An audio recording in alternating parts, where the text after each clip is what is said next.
You're watching the Highlight Zone with Wayne 15 Sports Director Glenn Marini. Local sports coverage you can count on. Just winning, we all in, just winning. We all in, just winning.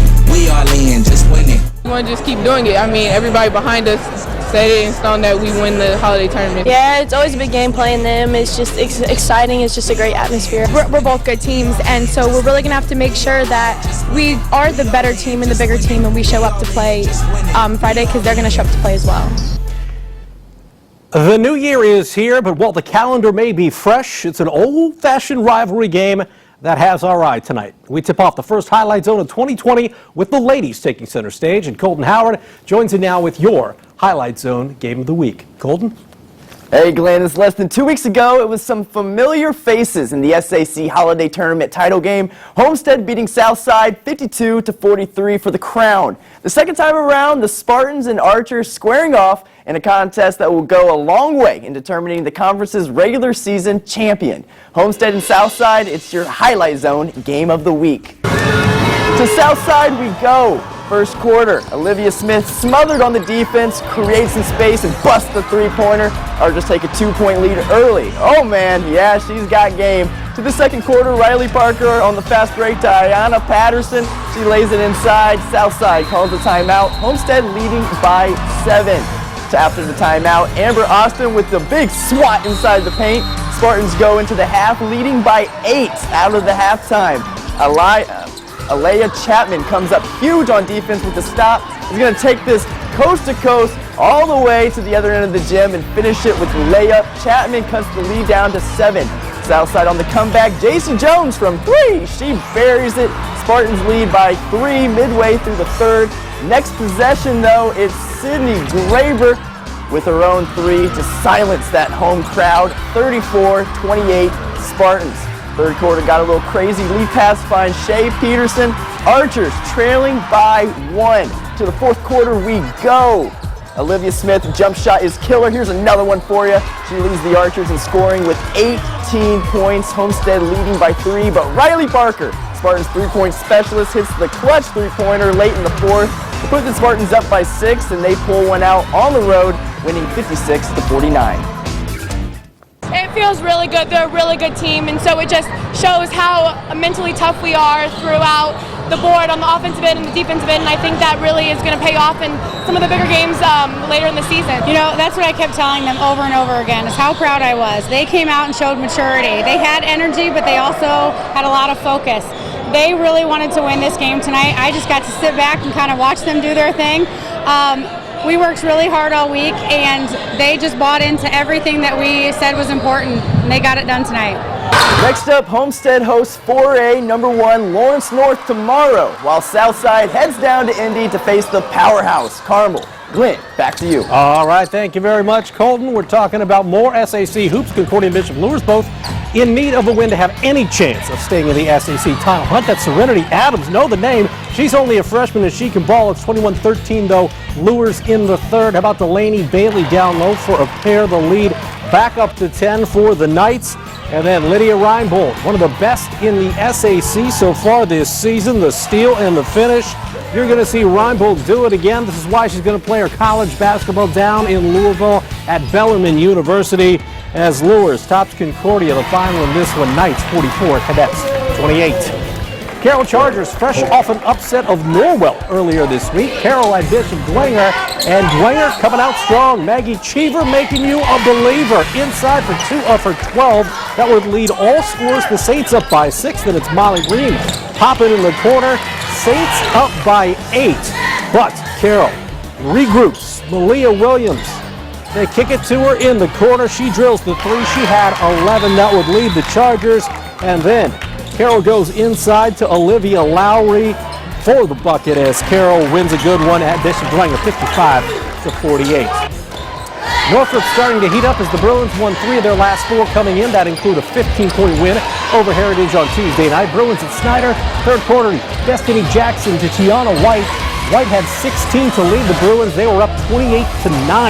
Northrop's Kayla Warfield splashes the 3. The Bruins up by 22.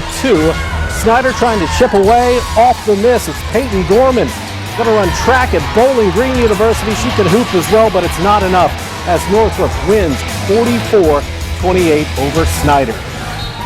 Northside and Wayne, both teams looking for that first conference win. Who would get it at Wayne High School? Well, Noelle Thompson says, I'd like to have it. She drains the three for the Legends. It's just a 2-point game in the early going. The Jasmine Mims gets the layup for Wayne, and they were up by 3 at 10-7. Laisha Gorman's team looking good here. That was Ravlana Jones with the bucket. A 5-point lead for the Generals. Second quarter action now as we fast forward. Jordan Shakur. The bank was open, but it would not be enough as Wayne wins this one 47-29 over the Legends. Northeast 8, Norwell alone atop the conference standings. The Knights ranked 6th this week in the 3A state poll. Kaylee Felling on the break as Norwell jumps out to an early 5-zip lead. How about Kylie Crow ringing up the triple? Yeah, it's a 15-1 lead for Norwell out of the gate. Coach Thornton loving that. He liked this as well. Second quarter action.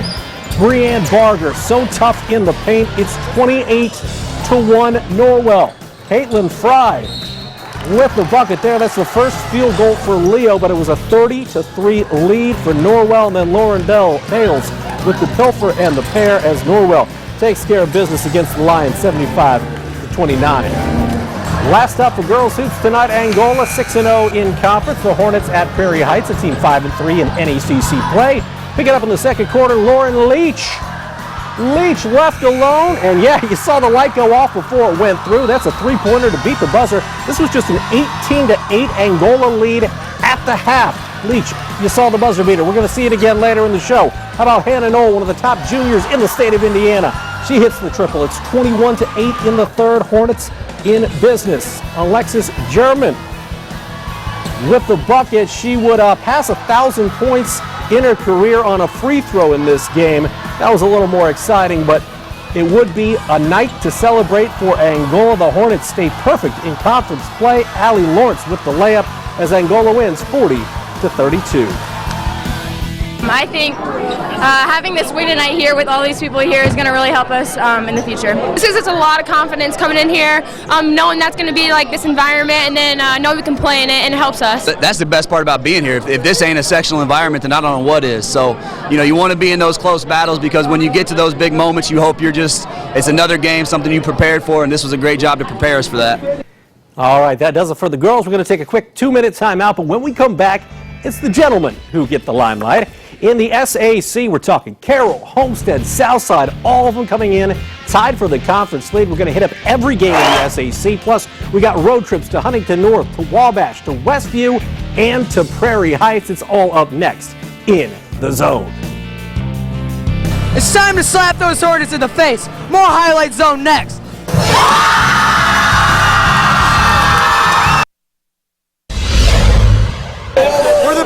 States, and you're watching the Highlight Zone. Let's go! Hey, up in LaGrange, the Panthers are taking Prairie Heights to new heights. At 10-0, Tony Everidge and company ranked 3rd in the state in this week's 2A poll. That record includes a 5-0 mark in the NECC as the Panthers hosting a solid defense-first Angola team. This was a good one. Dyer Ball. Down low, the senior for Angola with a bucket, and the Hornets looking good in the early going, but points hard to come by in this game. Joel Knox, known for his shooting, he goes inside for a pair, and Angola up by 2. How about Brian Parrish on the break, and the Purple Pride taking it to Prairie Heights up by 4 in the first quarter. Second quarter, Prairie Heights starts to heat up. They got so many weapons, especially behind the three-point line. This is one of them. Brandon Chrisley with 3, and then if you guard him, well, you leave Mike Perkins open, and we know what Mike Perkins can do, and we're going to show you what Mike Perkins can do. Perk with a 3 right here. That made it 18-6. This game all about runs, all about momentum. Prairie Heights in control. You're going to see the big guy, Elijah Malone, with the layup, the and one. But Angola holds Prairie Heights to just 7 points in the second half as Angola hands Prairie Heights its first loss of the year, 33-28, Hornets victorious. Let's head out to Westview as we're talking NECC basketball. Westview's Charlie Yoder came into the night tied with Gary Yoder for the most points in Westview High School history. Gary finishing with 1,711 points in 1973. Charlie Yoder, there it was in the first quarter, gets to the line, and that shot makes history. He becomes Westview's all-time leading scorer. And after that, well, it was kind of a typical Charlie Yoder type of night. You're going to see him get the bucket going the other way. As Yoder ended up with 28, that means he's only 40 points shy of setting the all-time LaGrange County scoring record as Westview rolls over Hamilton 85-43. Congrats to Mr. Yoder. Old-fashioned county rivalry. We're talking Southwood at Wabash. The Apaches riding a 5-game winning streak. First quarter action, no score. Wabash finding Trenton Daughtry. We saw him torch Huntington North last week. He drains the 3. The Apaches up 3-0. How about Derek Vogel doing it for the folks at Kuhlman Gymnasium? The Apaches jump out to an early 7-zip lead. Southwood trying to chip away. It's a rivalry game. You got to throw out the records coming into this one. That's Carson Rich with the first bucket of the game for the Knights, and then Connor Rich for Southwood. I imagine they are related. He gets the hoop and the harm, but the Apaches up by 5, and Elijah Vander Velden, he is a tough matchup. The big man with the bucket as Wabash continues to look good. They win it over Southwood 74-59. Bob Strait Court, an NE8 showdown. These guys finished 1-2 in the conference standings last year. I'm talking about East Noble at Huntington North. East Noble up in the 3rd, and Hayden Jones. Yeah, he's an all-state wide receiver, but he can play a little hoop as well. It's a 35-19 lead. Jones had 15 points to lead East Noble. How about Gage Ernstberg, who's home on the football field? He's a great track athlete. Apparently can hoop as well. Does a little bit of everything. 37-19.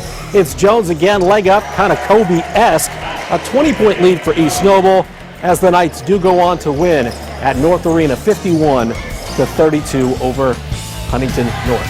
SAC Holiday Tournament champ Carroll on the road at Bishop Dwenger. And Carroll looking good here. It's Ray Vollmer going to play college football at Indiana State, so you know he can play defense because he's a defensive back. Finds Richie Gross for the layup. Then it's Ryan Preston canning the 3. Preston had 15 on the game. Carroll up 5-0. Then Jalen Jackson on the other side nails a 3. He had 15 as well. 8-0 Carroll out of the gate. The fighting Kostovs trying to chip away. Hunter Burns knifing his way in to get the Saints on the board. But Jackson, he is good and really starting to emerge from Marty Beasley as Carroll wins at Dwenger 60-43. Homestead and Southside both 2-0 in conference play. The Spartans at the Archers. And this one, we see some good shooting from Homestead in the early going. Cross-court pass to Quinn Harmon in the corner for 3. Spartans up by 4 in the first quarter. However, you're going to see Ashton Johnson hit Cameron Mitchell. A little mid-range game, one of the reasons that Mitchell's so tough to guard. The time winding down at the end of the first quarter. Luke Goody to Jake Archibald. He just committed to play football at Grand Valley State, and the future Laker goes splash. And Homestead beats Southside 61-35. Snyder had won 7 of its last 8 coming in. Dylan Duff just went over 1,000 points last game for the Panthers. First quarter, Tanoa Ridley, though, to Quay White.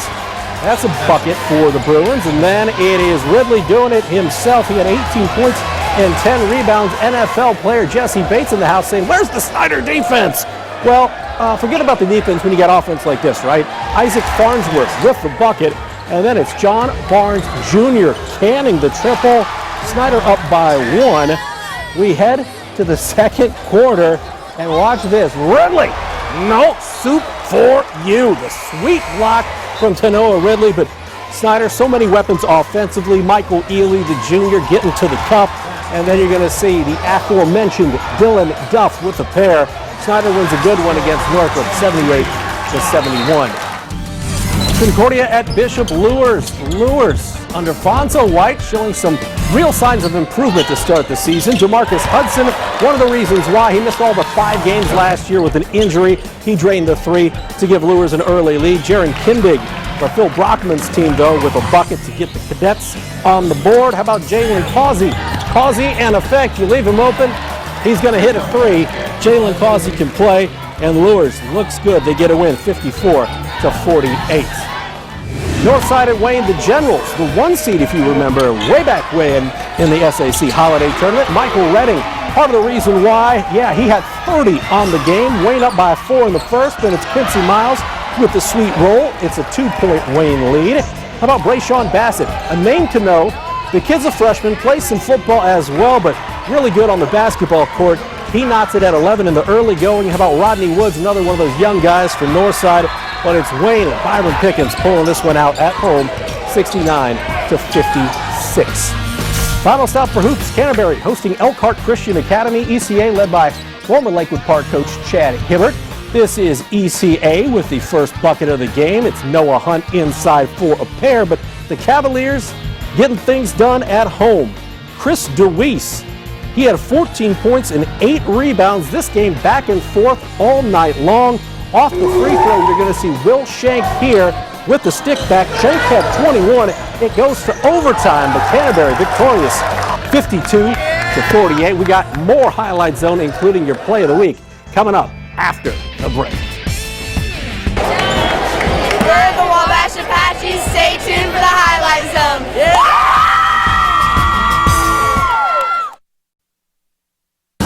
We're the Leo Lions. Welcome back to the Highlight Zone. All right, so many to choose from, but we're here in 2020, so we got to have a good one to start things off, right? Our first show in 2020, and we go to Angola versus Prairie Heights for your play of the week to start things off in the new year.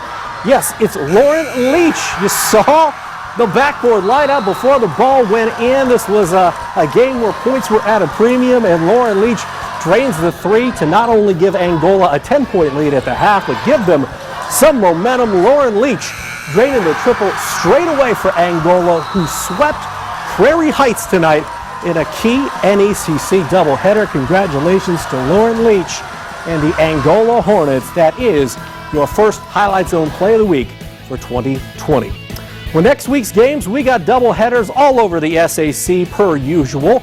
We're talking about Snyder at Homestead. That will be your Highlight Zone game of the week. Dylan Duff, Michael Ely, Jeremy Roush and company at Homestead as Chris Johnson, Alec Grinsfelter, Luke Goody and company getting things done this year in a game that'll go a long way in determining your SAC champion. Boys, Norwell, perhaps the team to beat in the Northeast State. They're at a very good Belmont team. Other boys action, Leo is at New Haven. That one should be a good one at Armstrong Arena.